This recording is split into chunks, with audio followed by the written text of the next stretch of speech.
El 21 de juny es va celebrar un tast de vins escumosos a l'Auditori de Vins i Licors Grau de Palafrugell. Una jornada dirigida per la coneguda escriptora i periodista catalana Empar Moliner. Bona tarda i benvinguts a tots. Moltes gràcies per ser aquí. Agrair l'Empar, que avui estigui aquí amb nosaltres. Empar, és un honor, doncs ja sabeu, periodista i també escriptora, reculls de contes i novel·les, Premi Ramon Llull enguany, el llibre més venut. Benvolguda, vull dir que moltes felicitats. Gràcies, home.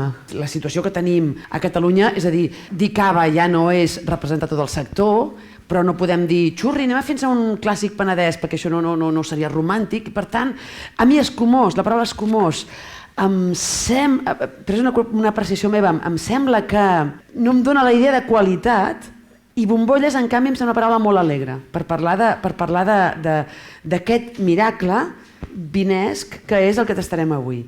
Durant el tast, Empar Moliner va estar acompanyada per 6 grans elaboradors d'escumosos catalans.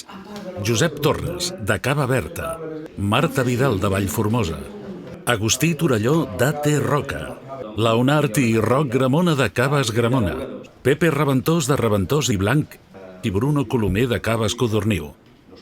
Tots ells coincidiren en posar de manifest la gran qualitat dels vins escollits per al tast, la gran feina que ha fet el sector en els darrers anys i també l'empenta i preparació de les noves generacions.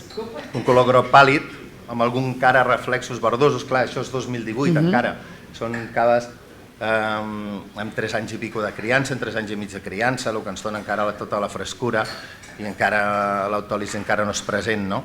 Jo dir-vos que l'objectiu de Vallformosa és, nosaltres sempre ens hem ficat al cap, crear un ecosistema des dels viticultors fins al consumidor final on realment s'aporti valor al territori.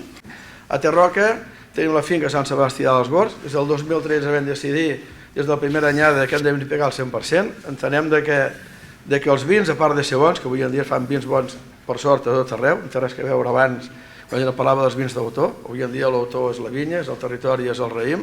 Jo sempre dic que vaig aprendre més a sommelleria que a enologia, perquè a enologia només t'ensenyen a buscar defectes i a sommelleria et donen el puls aquest d'estimar el vi, d'enamorar-te del vi. Jo crec que els que estem aquí avui sentats, Juan Luis, que estem aquí, tots ho compartim molt. El que estic veient últimament al sector del vi i del cava, ara parlaré del cava, és que comencem a tenir ja fa temps cada empresa té el seu estil i això és brutal. Jo això abans només ho vèiem a la xampanya, buscava un tipus de xampany, m'anava a Boulanger, o m'anava a Tétanger, o m'anava allà on fos. Ara, els vins que hem estat tastant fins ara són totalment diferents, tots molt bons.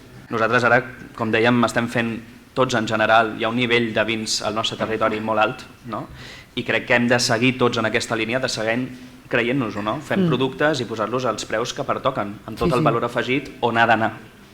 La Plana sí que està molt a prop d'on està el Pepe, que és a la Vall de l'Anoia, just al costat del riu Anoia, que bàsicament és una vinya de 4 hectàrees que ja té aquest percentatge de Xarol Macabeu, i també completem amb la part de Font de Juí, que és un altre paratge.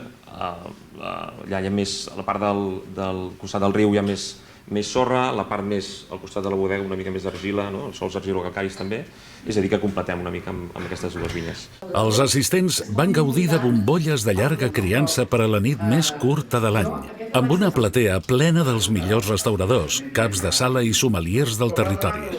Els vins escumosos presents en aquest tast van ser Berta Cardús Brut Nature 2018, Vallformosa 150 Brut 2016, A.T. Roca Finca als Gorgs Brut Nature 2013, Mas del Serral 2011, Codorniu 459 Ars Collecta Brut 2010 i Gramona Enoteca Brut Nature 2006. Va ser una vetllada diferent en què l'amor per les bombolles catalanes de l'Empar Moliner es van mesclar amb el rigor tècnic i la conversa apassionada de productors i restauradors que van tenir l'oportunitat de conèixer cara a cara i donar el tret de sortida a la temporada d'estiu.